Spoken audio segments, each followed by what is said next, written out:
Hello, everyone. My name is Jordyn Smith, and I am the voice and the astrologer for this YouTube channel, Nonconformist Conscience. Today, I wanted to do a deeper conversation about the winter solstice that is happening on December 21st. And I'm going to share that chart with you here in a second, and us really have a more meaningful look at what the winter solstice is and what the astrology is reflecting. In tandem with that meaning, I wanted to start off by saying if you want to look at my offerings or the um, specials I have going on, that is on my website. I will say you have until December 24th to do that Christmas special package, and you have until the 20th if you are a Sagittarius to get your birthday special, and then it's going to switch over to Capricorns. So, excuse me. Let's talk about the winter solstice. Now, if you have been following my channel for any amount of time, then you know that I am a Capricorn. And the reason why I bring this up is because the winter solstice happens the day that the sun moves into the sign of Capricorn. And in, Roman times, they had Saturnina, which was, their celebration of of Saturn, the god Saturn, which is we also know the winter solstice as the winter Yule. And in Hopi traditions here in America, it is celebrated. In pagan times, it was celebrated. Um, Roman, Greek, Egyptian times. This is a really prominent time of the year. And going back to me being a Capricorn, I really love winter solstice. I love the sign of Capricorn, which is interesting because for a very long time before I got into evolutionary astrology, I did not like the things I read about Capricorn. I felt like I'm a Capricorn. Like, I don't feel like I'm a Capricorn. And a lot of that is actually because my sun is in the ninth house. And to me, I feel very Sagittarian and Scorpionic. Again, I have a stellium of Capricorn in my eighth house. So, of course, I would feel that eighth house energy more because in astrology, you're looking at the house first and then whatever planets or luminaries are in that house. Um, it's then conditioned by the sign. So I just wanted to say that to you guys for some of you who have like a moon and a certain sign or your sun in a certain sign, it can feel like a disconnect. I find that a lot with people is like they're like, I don't really connect to that archetype. And so I would implore you to look at the house that it's falling in because, yeah, my sun is Capricorn, but it's more of a Sagittarian sun conditioned by Capricorn, right? And I feel like once I learned that, it gave a lot of depth. But the more I learned about Capricorn and its natural expression, the more I fell in love with the sign. And of course, for the winter solstice, I'm going to kind of jump back and forth in between this dynamic that I'm speaking to, but the winter solstice is this celebration of the light returning, right? It's the shortest day of the year and the longest night of the year, which it's like, how can that be a celebration of light returning? And it is because once it reaches this threshold of the longest night of the year, this is when the days start to become longer and longer and the nights become shorter and shorter. And so it's this dichotomy of shadow and light is a way you can think of it. And going back to why I think I like Capricorn so much, or one of the reasons why, is Capricorn is this sign that is really indicative of self-reflection and wisdom. It has like a grandmother energy. A lot of people correlate Capricorn to masculine energy, and it is actually a yin energy. It's a feminine energy.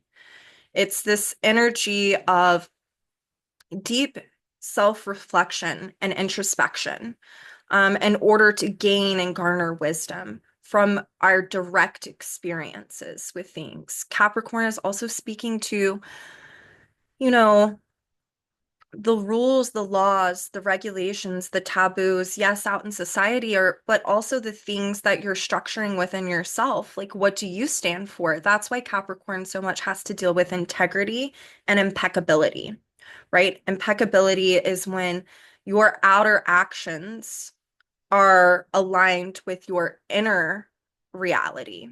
And reality is a dynamic of the sign of Capricorn.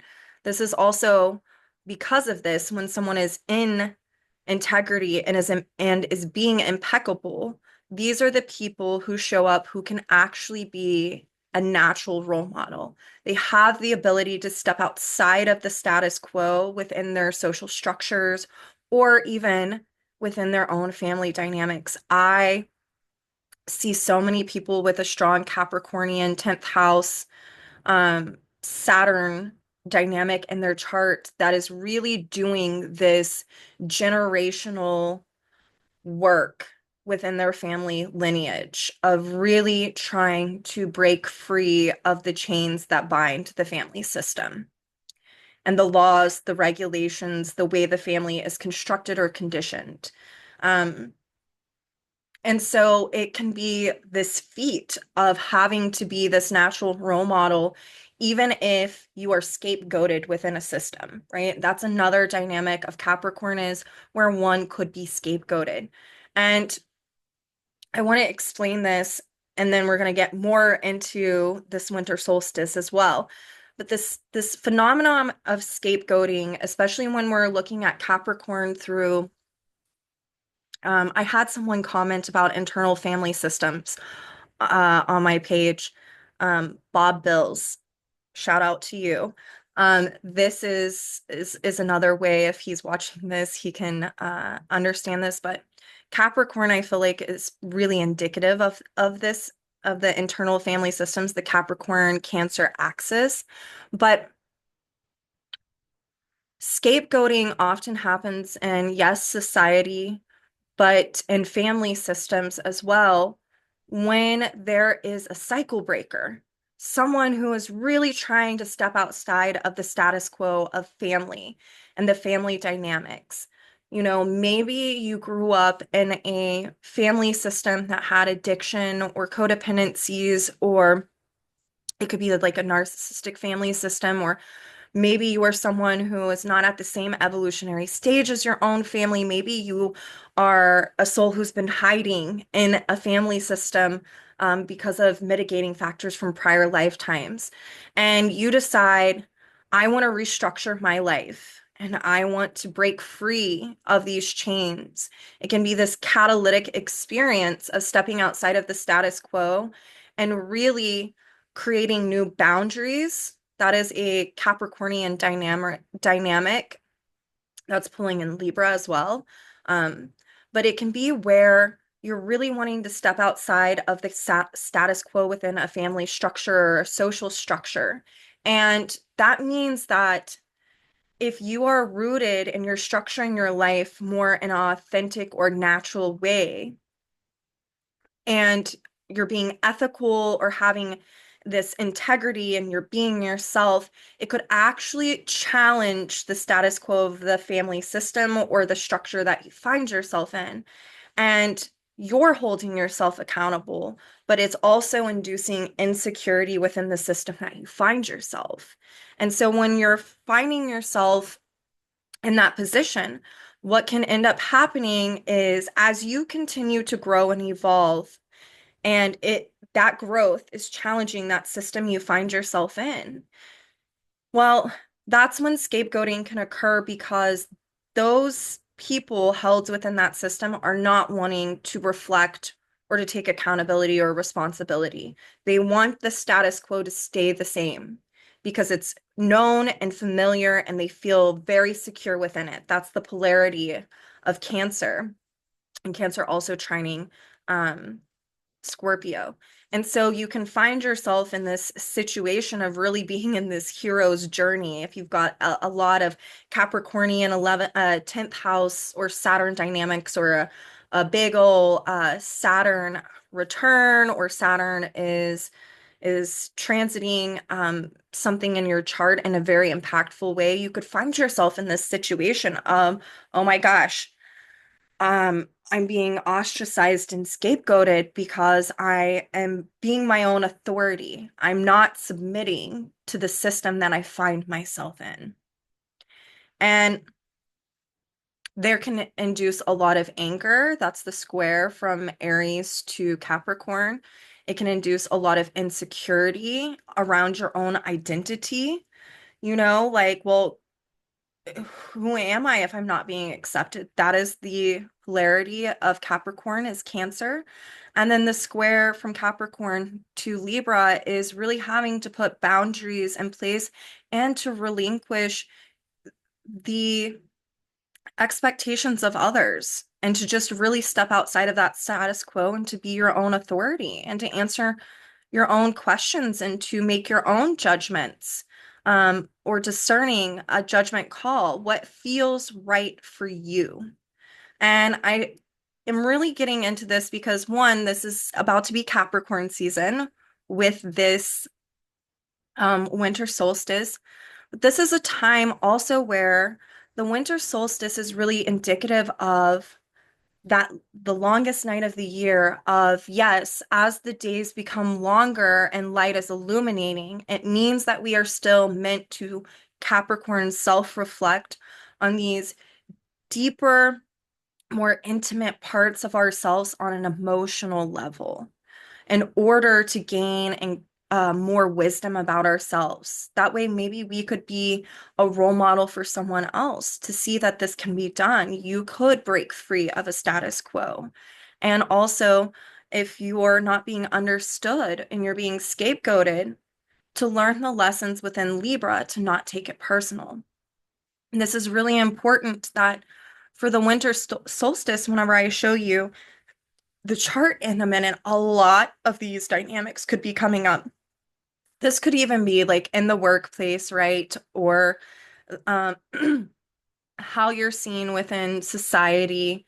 All of these different dynamics are up for grabs, but it's really about remaining in your own sovereignty, your own personal authority. It's not about being authoritarian. It's knowing that I'm structuring my life in the way that feels like it's integral for me. And if that means that it's not aligning with what's around me, then, I've got to um, really look at if I'm living for others. That's the Libra square. So I wanted to speak about this because and I think this is why I love winter solstice, is it can be such an impactful spiritual time to go within those crevices and those hidden places within and to really take the time to self-reflect. Have I been feeling Capricornian? Um, Depression? Have I been suppressing something? Have I felt oppressed? And what do I need to do to feel whole unto myself and to be my own authority in my life? This is this dynamic that could be coming up for a lot of people. There's also a really spiritual part about Capricorn that people don't talk about, which is whenever it is naturally expressed, Capricorn is structuring its life and its own inner rules and laws around spiritual principles that are transcending barriers or limitations of a Capricornian sense. It's also where one is wanting to restructure one's consciousness. In this way, it's also in a natural sense, Capricorn can really be where we are learning to restructure our lives, not in the way that a patriarchal capitalistic society is wanting us to, but it's more in alignment with more of these kind of Sagittarian, Piscean principles of timeless, universal, natural laws of I want to be rooted in giving, sharing, and inclusion. And whenever I see that that's not happening, I have a right to be angry about this because this is going against humanity. And so there can be a lot surfacing right now. So this is a time for you, I would say, for those who like to do spiritual work, and they have their own devotion or practice, this is a beautiful night to nurture yourself, getting into that polarity of Cancer. And, you know, making yourself some nourishing food to set this tone, something that's going to feed you in a really nurturing way. This would be a time to light a candle to be indicative of the illumination of the parts within ourselves that we're really needing to understand and to feel so it can be symbolic. This would be a time to really sit by a fire during the winter night and reflect on all you've been working on. Capricorn is the goat, and oftentimes it doesn't realize how far it's come and climbed up that mountain until it does the self-reflection or the proverbial the mountain goat looks back down and is like, oh, I'm way up here and I started down here.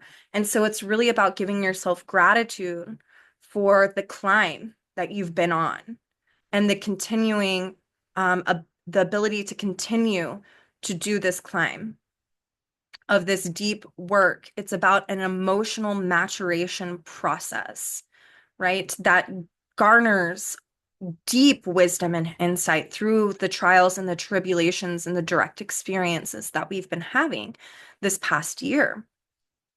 So it's a good time to journal or to really take in the gratitude for your efforts and to really revisit and give yourself a pat on the back for how far you've come. So I think that this is like I mean, one of my favorite times of the year because I feel this is so Capricorn Scorpionic of me. I feel like a lot of people, they like the heat, they like the summer and the sunshine and, all of this, but I feel like I do the most beautiful work within myself for my soul during this time of year.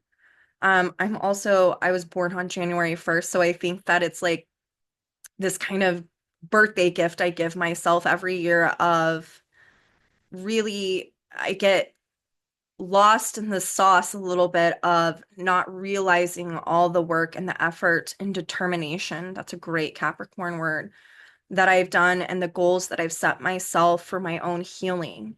And this is a time of year where I really get to acknowledge that and then to continue to go deeper and deeper. And that is a way to utilize the winter solstice is to really look at these areas and to give oneself credit where credit is due in a humble way, but just it's a way that validates one's own soul growth. So I've talked a little bit about this. Remember that you could be I'm someone who has like a prominent Vesta in my chart, so I love incense and candles and doing ritual work. This is a time where, yes, self-reflection, but like also Capricorn needs to eliminate toxins. So taking an Epsom salt bath and really soaking in it as a way to detoxify the body and to get deeper into the pure emotions that you're really wanting to get into during this time to work with this energy. It is um, a time to,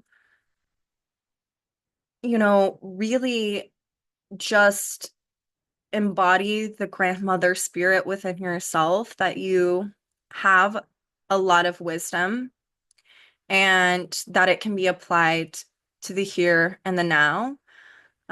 Capricorn has a lot of tools that it can utilize. I like to call it the Capricornian briefcase. It's like a time where you could pull that out and think about what it is that you're wanting to work on, what goals you're wanting to set as the celebration of the light returning is happening. So these are just some of the ways that you can work with this energy. I want to speak to this chart and point out a few things. I've covered a lot of ground so far, I feel like, but there's a few things here that are interesting. We've got the sun, which is indicative of this uh, solstice, and it's entering a square with the nodal axis. And I just talked about these natural squares, right? I'm going to get further into this in a second. But this sun is in the 12th house, which is important for us to remember. And it is ruled by Saturn and Pisces in the second, which is also ruled by this Neptune and Pisces in the second. We're also going to pull in the nodal rulers, Venus and Mars retrograde. Venus being in the first house, Mars retrograde falling in the seventh. And then I want you to look at this. The moon in the 8th house is opposing this Saturn. There's a lot to speak to in regard to this. So let me stop the share and let me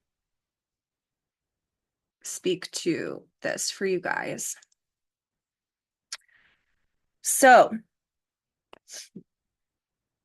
I feel like I've covered this Capricornian archetype for you all.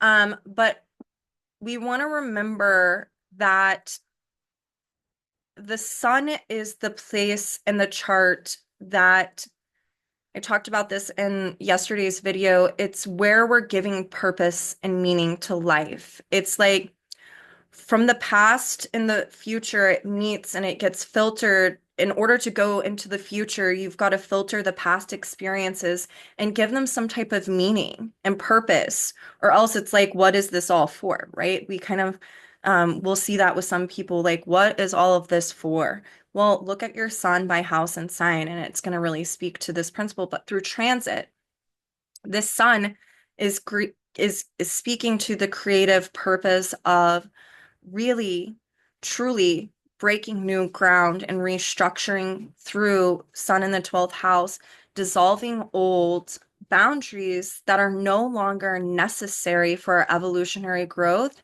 and then creating new boundaries that are in alignment with our own unique individuality. And that's seen with Saturn and Pisces ruling this in the second house. There are a couple of things that could be coming up for some people because there is a strong Piscean signature with that sun falling in the 12th house. And then Saturn is in Pisces, ruled by Neptune and Pisces, both falling in the second house. The second house is our inner relationship to self. It is where we're having inner fortitude in order to survive. It's where we're giving value and meaning to life. It's where we are creating healthy self-esteem, becoming very self-reliant. And with Pisces in that second house, it's about truly becoming emotionally self-reliant, right? Which is part of the hero's journey of a sun in Capricorn, because it's all about this emotional maturation process. And how do we emotionally mature? We become emotionally self-reliant.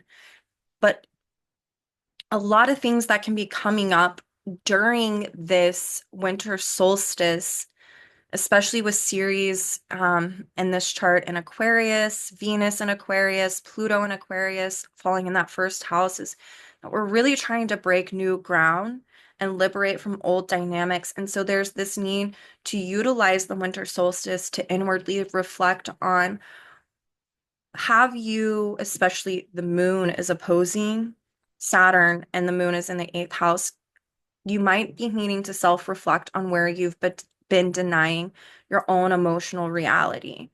Have you been getting into um,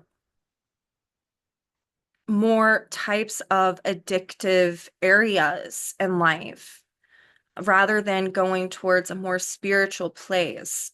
I know that I've even dealt with that recently, and I've had a few friends that we've been talking about it. And what that got me to do was to self-reflect on what have I been denying on an emotional level within myself.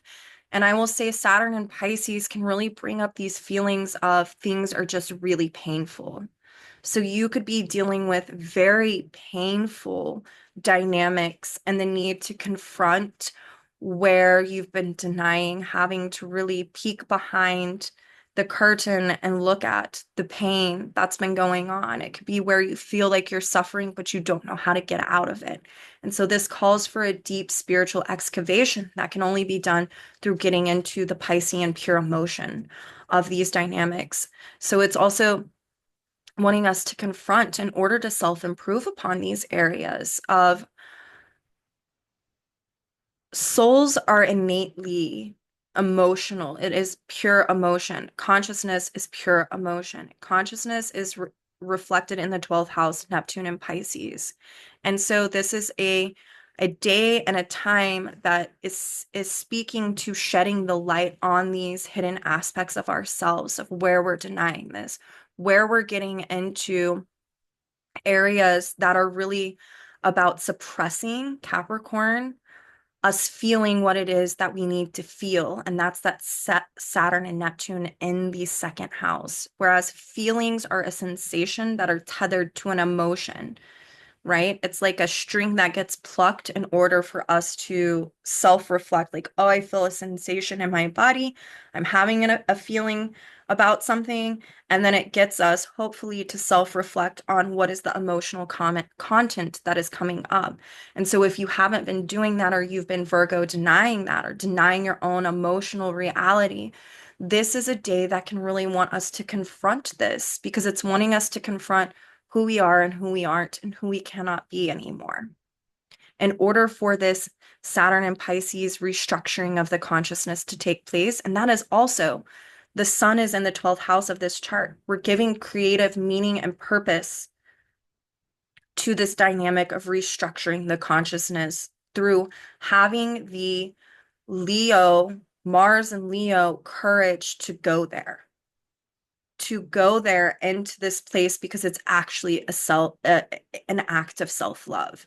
And so this sun is also square to the nodal axis. It's going to perfect 2 days after this, but it's really wanting us to reflect on the past and the imbalances and the extremes that have played out over the last 18 months in order to culminate Sun in the 12th, to culminate these dynamics. So it's wanting us to work with our evolutionary intent of inwardly confronting this. Not, it doesn't have to be on a confrontational level, but it's like, I'm going to have the courage to peek behind this and to really look at this pain if there's something going on. Um, This is also, I want to grab this to make sure I don't miss anything. The other dynamic that's really important is this can be where we're needing to dissolve these dynamics of the expectations of others and how we feel we need to be perfect and to conform to that. Saturn in Pisces is wanting us to dissolve that conformity. Saturn says, in a distorted patriarchal way, you have to conform and abide by these structures. And Saturn in Pisces is saying, no, we want to dissolve that and to align ourselves with what's more universal and natural. And that Pluto, Ceres, and Venus in Aquarius is saying to break free from this, to liberate yourself from these dynamics. This is interesting because with that square from the sun to the south node, it's bringing up this content on a soul level in order to actually strengthen the soul. So one can truly feel like you're stepping outside of a status quo of the known and familiar ways of doing things. Saturn in Pisces, and then the sun in the 12th house in this chart can really be bringing up this dynamic of confusion. Pisces thins the veil. It makes things very hard to discern sometimes. It's this very nebulous, misty, mystical experience. If you have anything in the 12th house or strong Neptune or Piscean signature in your chart, I have some of this in my chart. My son has this in his chart, and my oldest child, they have this in their chart. They have a stellium of Pisces. And an experience that my oldest kiddo has is they come home and they're like, I feel confused. I don't even know what's mine. I will have that with people I have direct experiences with. I'm like, wait a second, are these my emotions or am I absorbing and osmosing this from someone else? I have Neptune in the eighth house, by the way. So Saturn and Pisces and Neptune and Pisces in this transit, especially during this time, can really be having us needing to self-reflect. And it's Capricorn Saturn is about, yeah, it's taking accountability and responsibility for what's yours. So this moon and Virgo in the eighth house that is opposing Saturn is having us confront and discern what's mine and what is not mine, and to let go of what is not yours. Have you taken in the energy of others? Have you been taking in the emotional dynamics as others? Has it become personal to you? This is a time to reflect in order to dissolve these dynamics.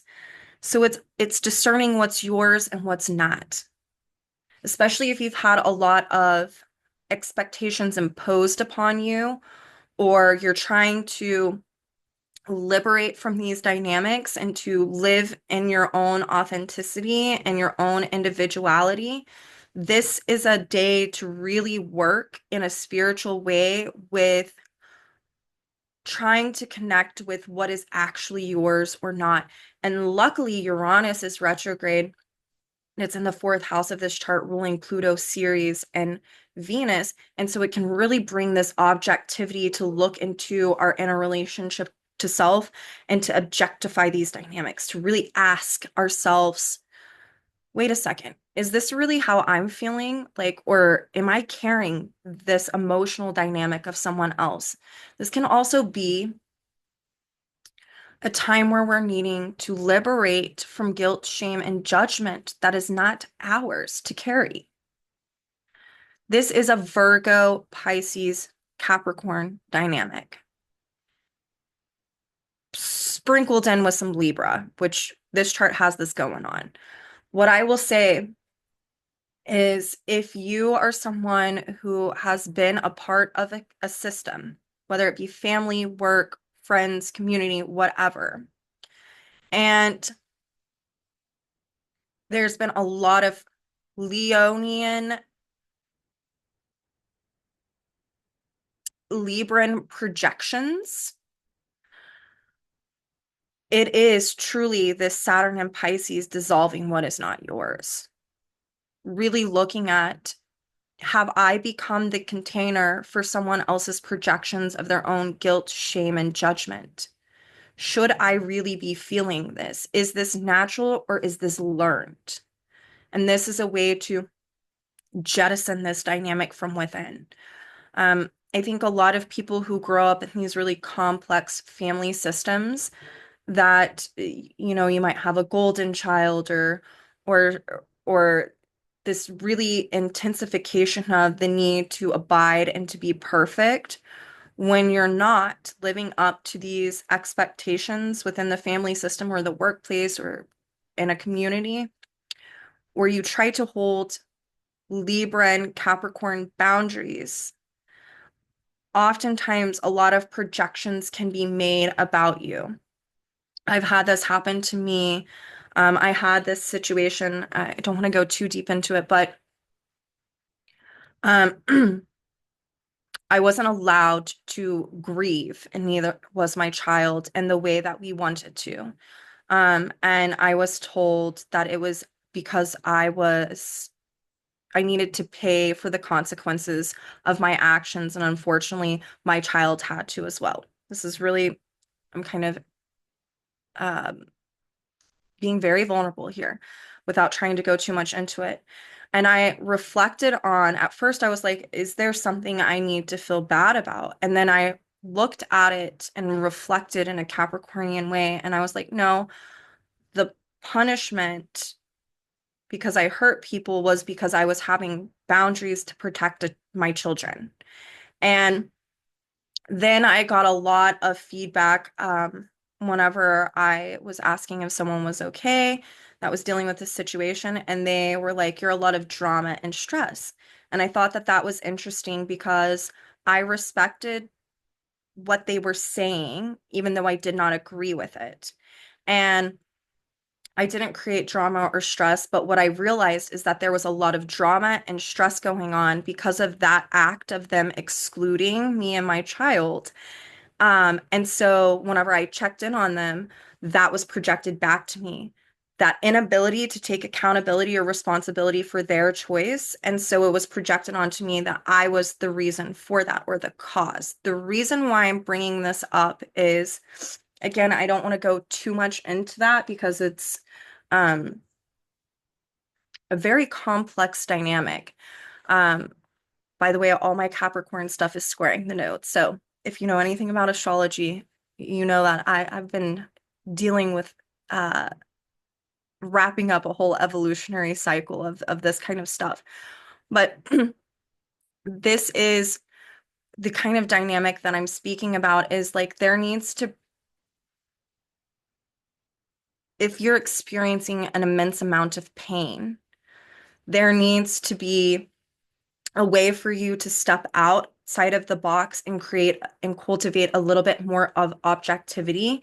And this winter solstice really brings the gift of this to look at what is mine and what is not mine. Am I carrying all of this? Have I been the container of something like this, for this? And it's because of an inability for others to take responsibility or accountability. And when one understands that, they actually can reclaim their own sense of authority. And this cultivates inner security and emotional validation of understanding that people will project their reality onto other people no matter what. Unless they are at a certain place in their evolutionary growth, they might not have the ability or the capacity to understand that. They could be very much resisting this dynamic. And so this is a time where one can heal from this by understanding this isn't mine to carry anymore and to inwardly validate themselves and understand it actually helps you get to know that other person in a brand new way. Now I get to know what's really going on inside of you, whereas maybe that felt a little hidden, right? It almost shines a light on what someone else is going through. And here's the kicker. With this Saturn in Pisces and Neptune in Pisces, that sun in the 12th house, it can actually bring compassion to the situation. That doesn't mean I'm going to take the BS, but it's like, this is where you're at. And that must be really painful for them to be experiencing too.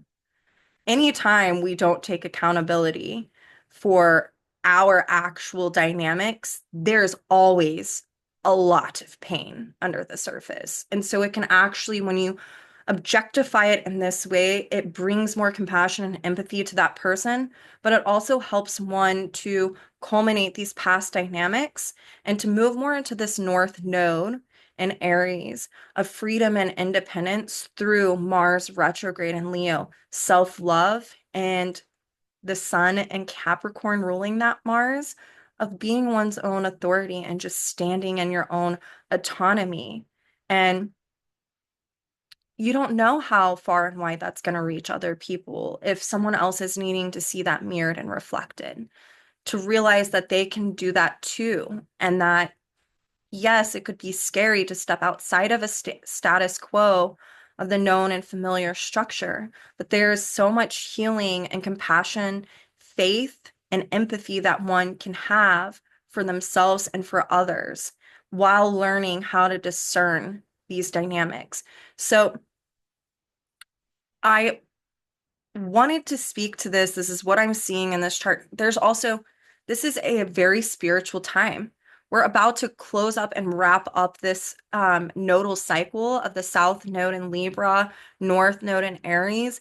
And I feel like this winter solstice is really packing a punch for us to do this.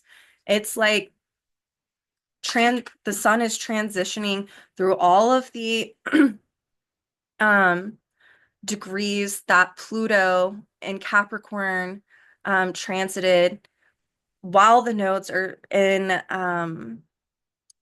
you know, Libra and Aries. And then on January 11th, 12th, depending on where you're at in the world, the nodes are going to shift into Virgo Pisces.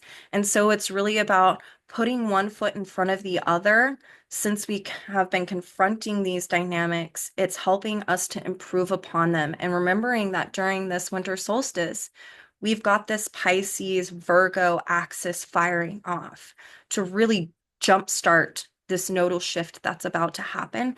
And it can promote so much healing whenever you do not deny what is going on an emotional level or in your um the areas around you. And Ceres in Aquarius is opposing that Mars during the winter solstice. It'll perfect the very next day. And that is or it perfected the day before, excuse me. But what that's doing is it's speaking to, yes, you might have lost something and it was very traumatizing, Aquarius, and it could have affected your sense of self-esteem, your inner relationship to self, your inner security. This is Uranus and Taurus in that fourth house. It could have affected, your values and what you were giving meaning to. It could have been extremely disillusioning throughout the last 18 months of whatever has transpired.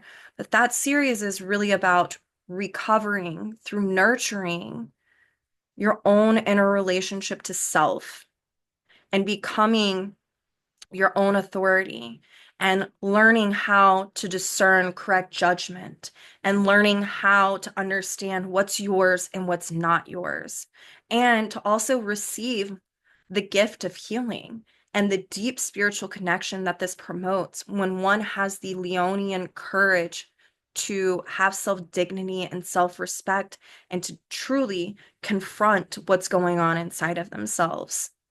This is where we're looking at where we could have been giving ultimate meaning outside of ourselves, whether to a community, a family system, a relationship. It's like having us culminate the whole last 18 months of where we've been confronting our ideals around different relational dynamics and then really sussing out what do I need to take accountability for and what do I need to just dissolve and let fade away because it's not mine.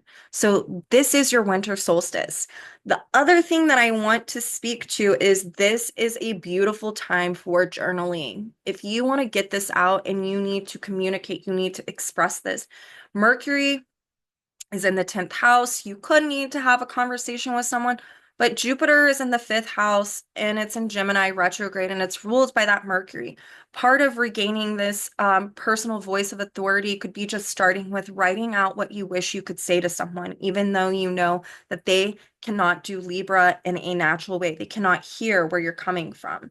You don't want to go to a dry or an empty well, but there are natural ways of expressing this. This is confiding in a friend that is safe, who has the ability to hear you. This is writing it out and then burning it if you want to release it and let it go. This is where you could do a lot of magic on this day, ritual, with all of this Piscean Virgo energy. And Virgo, that Virgo moon and the South Node of Libra is in that 8th house. Again, you've got Saturn, Neptune in the 2nd, and the Sun in the 12th. Lots of healing energy, lots of ritual energy that could promote and kickstart this in a new way. It's like this deep inner excavation. And so I would say go for it. Go to the depths. you've got to feel it to heal it is what I tell my clients. And this is a time to give yourself grace and to cry and to also know that you are not alone. The past ancestors around you that maybe you didn't get to say goodbye to, maybe you didn't get to know. This chart is really indicative of really allowing you and letting you know that they hear you, they're around you, they're supporting you. Um, they are, they see you, they understand you in a different way. Um, because there are no boundaries whenever we pass. It is just our pure conscious energy. So we understand things in a different way. And so if you're feeling isolated or alone because of this Aquarian Capricornian energy, just know that there are spirits around you that are lifting you up and are here. And I think that this is an important time to understand that. And to also understand during this winter solstice, it could be a really beautiful exploration of maybe putting an altar up for those that you want to connect to that are no longer here. So this is your deeper conversation about the winter solstice. I feel like this was a long one, but if you can tell, I get really jazzed up about it. So um, give yourselves grace. If you want to talk about this, comment. I look forward to more of you booking and for us exploring your chart and, whatever you have going on. And I will see you all soon. Have a happy, healing, graceful, and loving winter solstice.